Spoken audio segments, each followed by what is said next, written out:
बहुत ज़रूरी है जानना परमेश्वर का उद्देश्य क्या था आपको बनाने के लिए, क्यों परमेश्वर ने आपको बनाया। क्योंकि अगर आप इस बात को नहीं जानेंगे, आप वैसा फंक्शन नहीं कर पाएंगे जैसे परमेश्वर चाहता है कि आप फंक्शन करें।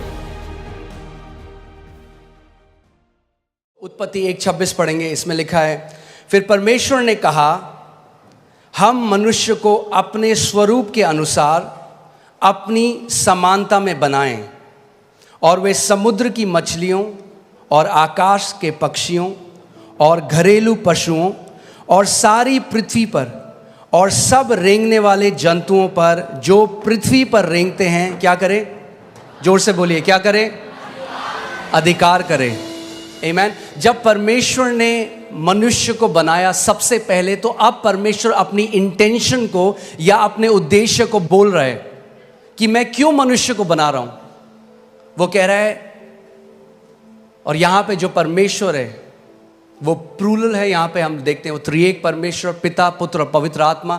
यहां पर वो कह रहे हैं कि हम मनुष्य को, आओ हम, लेट अस, इंग्लिश बाइबल कहती है अस, यानी एक नहीं, अस, हम। यहां बाइबल में मैं नहीं लिखा, क्या लिखा है? हम। परमेश्वर कह रहा है हम, यानी पिता, पुत्र, पवित्र आत्मा कह रहे हैं कि हम मनुष्य को क्या करेंगे? अपने स्वरूप में और अपनी समानता में बनाएंगे। सो यू विल सी, आप देखेंगे कि ये पहली जगह है जहां पे परमेश्वर अपना उद्देश्य बता रहा है मानव जाति के लिए। और जब आप इसको समझेंगे तो आप जानेंगे कि क्यों परमेश्वर ने आपको रचा है और आपका उद्देश्य इस पृथ्वी में क्या है। आमीन। वो कह रहा है, मैं उनको अपनी समानता में बनाऊंगा, अपने अनुसार, अपने स्वरूप में बनाऊंगा, और फिर वो क्या करेंगे? बोलिए, अधिकार रखेंगे। मगर ये अधिकार नॉर्मल अधिकार नहीं है। ये अधिकार, इंग्लिश का वर्ड डोमिनियन है, जिसका मतलब है शासन अधिकार, या जिसको बोलते हैं प्रभुत्व। कि वो क्या करेंगे पृथ्वी पे? बोलिए, प्रभुता करेंगे, प्रभुता करेंगे। सो परमेश्वर का इंटेंशन मनुष्य को बनाने का ये था कि मनुष्य जो है वो प्रभुता करेगा। आमीन। सो इस बात को समझिए, परमेश्वर ने आपको जब बनाया, आपके डीएनए में उसने शासन अधिकार डाला है। मैंने आपको पहले ही बताया था, आप एक चम्मच से भी एक कील को कसने की कोशिश कर सकते हैं, मगर चम्मच उसके लिए नहीं बनी थी। आप किसके लिए बनाए गए? प्रभुता करने के लिए। बोलिए, प्रभुता करने के लिए। शैतान नहीं चाहता आप इस बात को जाने, क्योंकि सब रेंगने वालों के ऊपर भी प्रभु ने कहा तुम प्रभुता करोगे। और अदन की वाटिका में क्या आया था? रेंगने वाला आया था, मगर उन्होंने प्रभुता नहीं करी उसके ऊपर। इंग्लिश बाइबल कहती है, everything that creepeth upon the face of the earth, जो रेंगने वाला है। आमीन। सो परमेश्वर ने जब हमको बनाया, मैंने आपको पहले भी बताया था कि परमेश्वर, जेनेसिस में लिखा है, आदि में उसने आकाश और पृथ्वी की रचना करी। आकाश या हेवेंस जो बाइबल में कहती है, वो बात करता है अनसीन रेल्म की, अनदेखी। परमेश्वर का जो राज्य है आप इन आंखों से नहीं देख सकते, मगर वो इस जो आप आंखों से देख रहे हैं उससे भी ज्यादा वो रियल है। आमीन। उससे ज्यादा वो रियल है। आप आंखों से उसको नहीं देख सकते, बट वो रियल है। और परमेश्वर ने पृथ्वी की रचना करी। और परमेश्वर ने जब मनुष्य को बनाया तो क्या किया? सबसे पहले जब उसने मनुष्य को बनाया, बाकी सब चीज़ों को जो उसने बनाया अपने मुंह के वचन के द्वारा बनाया, मगर जब उसने मनुष्य को बनाया तो उसने उसको कैसे बनाया? अपने हाथों से उसने मिट्टी ली और एक मिट्टी से उसने हमारे शरीर को बनाया और अपनी आत्मा को मनुष्य के अंदर डाल दिया, जिसको हम इंग्लिश का शब्द ह्यूमन है, जो दो शब्द से मिलकर आता है, ह्यूमस यानी मिट्टी, और मैन जो हिब्रू भाषा में इश जिसका मतलब है आत्मा। तो परमेश्वर ने ये किया कि परमेश्वर ने कहा कि जो मनुष्य मैं बना रहा हूं, जो मिट्टी के अंदर मैं अपनी आत्मा को डाल रहा हूं, उनको मैं अधिकार दे रहा हूं इस पृथ्वी के ऊपर। किसी आत्मा को अधिकार नहीं है पृथ्वी के ऊपर। आप समझ रहे हैं मेरी बात? किसी भी आत्मा को, और परमेश्वर भी स्वयं आत्मा है। सो जब परमेश्वर ने पृथ्वी मनुष्यों को दी तो वो उस चीज से बाहर आ गया। उसने कहा तुम अधिकार रखो, उसने नहीं कहा हम अधिकार रखेंगे। उसने कहा तुम अधिकार रखो। आज लोग बोलते हैं अजी परमेश्वर तो सब चीज़ जी उसकी मर्जी के बिना तो पत्ता भी नहीं हिलता, सब चीज़ तो परमेश्वर कंट्रोल कर रहा है। मैं आपसे एक सवाल करता हूँ, क्या परमेश्वर आपको कंट्रोल कर रहा है? आप कंट्रोल हुए आज तक परमेश्वर से? और अगर हम परमेश्वर के कंट्रोल में नहीं है तो कैसे हम कह रहे हैं बाकी सब कुछ वो कंट्रोल कर रहा है? जैसे वो आपको कंट्रोल नहीं कर रहा वैसे वो किसी को भी कंट्रोल नहीं कर रहा। अगर परमेश्वर कंट्रोल करना चाहता तो मनुष्य को शासन अधिकार देता ही नहीं।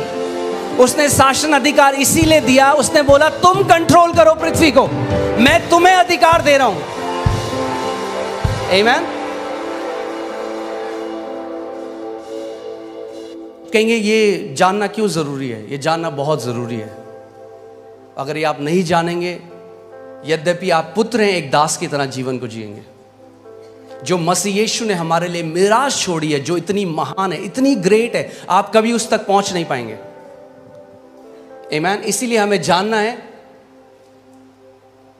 कि क्यों परमेश्वर ने हमें बनाया, हमारी सृष्टि करी और कैसे हम उस अधिकार में चल सकते हैं। आमीन।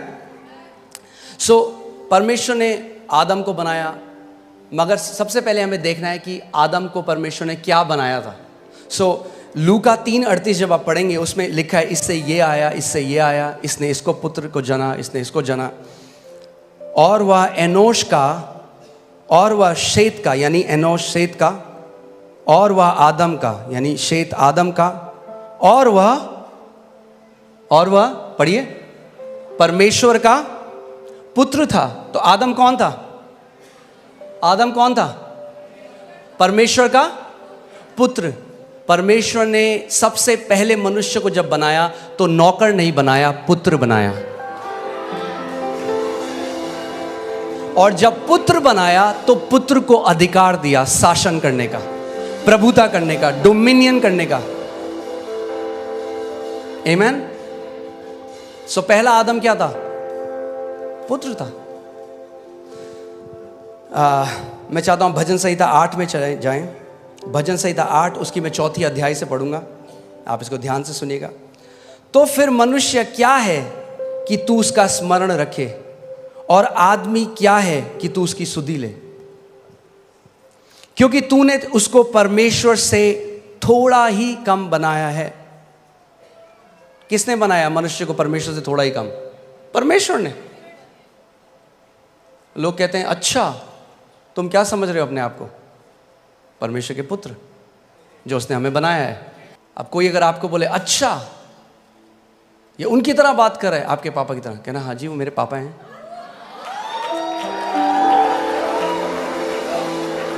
आमीन। मैं इसको दोबारा पढ़ता हूं, ध्यान से सुनिए। तो फिर मनुष्य क्या है कि तू उसका स्मरण रखे, और आदमी क्या है कि तू उसकी सुधि ले, क्योंकि तूने उसको परमेश्वर से थोड़ा ही कम बनाया है। थोड़ा ही कम बनाया है। आमीन। हालेलुया। और महिमा और प्रताप का मुकुट उसके सिर पर रखा है। क्या किया परमेश्वर ने? महिमा और प्रताप का मुकुट मनुष्य के सर पे रखा है। ये था जो परमेश्वर ने हमें बनाया था। मगर देखिए हम कहां से कहां गिर गए। आमीन। कई लोग कहते हैं हम बंदर से आए हैं।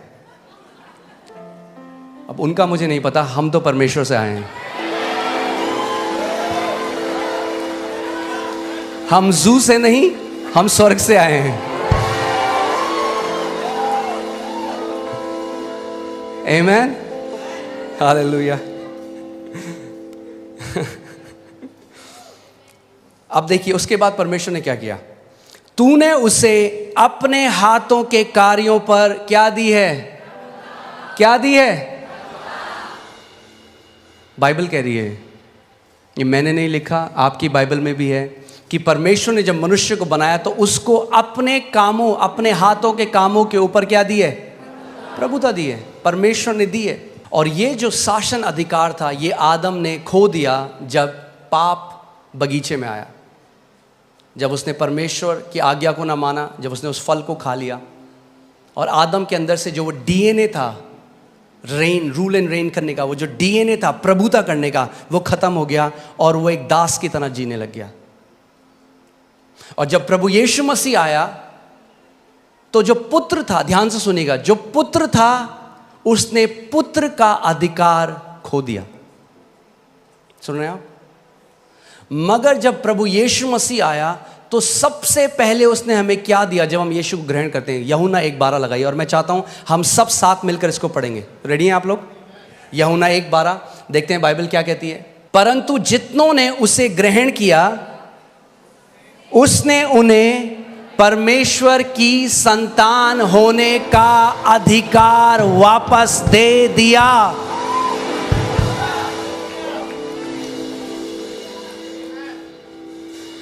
क्या दिया उसने आपको? अगर आपने यीशु को ग्रहण किया तो उसने आपको क्या किया?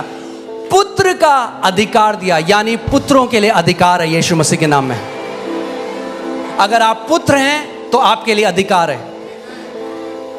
और अगर आपके लिए अधिकार है तो परमेश्वर चाहता है कि आप एक अधिकारी की तरह इस दुनिया में जिए। देखो मैंने तुम्हें सांपों को और बिच्छुओं को रौंदने का, हालेलुया, परमेश्वर ने पूरे चर्च को, अपनी देह को, जो परमेश्वर की संतान है, उनको सांपों और बिच्छुओं को रौंदने का अधिकार दे दिया। मगर अगर आपने उस अधिकार को लिया नहीं तो जिंदगी भर दुष्ट आत्माएं आपको फुटबॉल बना के रखेंगे। तो वेट मत करिए डोमिनियन में बढ़ने का कि जब तक आपको कोई ऐसी न्यूज़ ना आ जाए कि भाई कोई बहुत भयंकर बीमारी हो गई है। अगर हम जुखाम में प्रभुता नहीं कर पाए, छोटे से सरदर्द में प्रभुता नहीं कर पाए, तो बड़े में भी नहीं कर पाएंगे। छोटे से शुरू करना शुरू करिए। छोटा सा पेट में दर्द होता है, जब भी कोई बीमारी आती है ना, उससे पहले बोलते हैं प्रिलिमिनरी, क्या बोलते हैं, ऐसे कुछ बोलते हैं, सिम्टम या लक्षण आते हैं। पहले आपको पता लग जाता है कि बुखार आने वाला है, आप कहेंगे मुझे थोड़ा हरारत हो रही है। वो हरारत है टाइम अधिकार लेने का। वेट मत करो जब 104 हो जाए बुखार होता, बोलो ओ प्रभु तेरे कोड़े खाने से।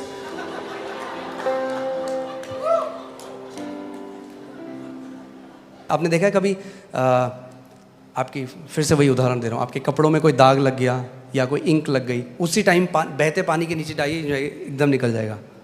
उसको छोड़ दीजिए 2 हफ्ते, अब आप रगड़ने, अब बोले यीशु के नाम में, यीशु के नाम में। अगर जैसे ही लक्षण लगे खड़े हो जाओ, बोलो in the name of Jesus, शैतान मैं तुझे अनुमति नहीं देता मेरे शरीर को छूने की। You will not touch my body in Jesus name, out of my body. Amen. उस समय अधिकार लो। अरे पास्टर ज्यादा कुछ नहीं, थोड़ा सा थायराइड है, हाँ ठीक है रख लो फिर, थोड़ा सा खाते रहो दवाइयां पूरे साथ। मैं आपको कंडेम नहीं कर रहा हूं, प्लीज मेरा हार्ट समझिए। क्यों रखो थोड़ा सा भाई? मैं बोलूं मैंने आपके लिए बहुत बढ़िया केक बनाया, थोड़ा सा जहर डाला इसमें, थोड़ा सा खा लो। खाओगे आप वो? बोलो थोड़ा सा नहीं चलता। मेरी देह पवित्र आत्मा का मंदिर है और कोई बीमारी इसमें उसको महिमा नहीं देती। आप जानते हैं आदन के बगीचे में एक सांप आया था ईव के पास, आज भी आता है आपके पास, मगर अब प्रभु यीशु मसीह ने आपको सांपों को और बिच्छुओं को रौंदने का अधिकार दिया है।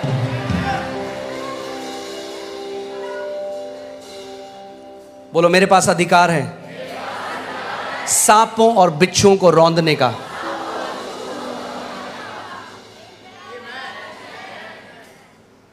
आगे बढ़ते हैं।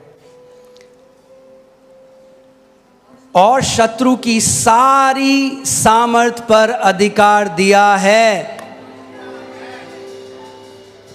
शत्रु की सारी सामर्थ पर अधिकार दिया है।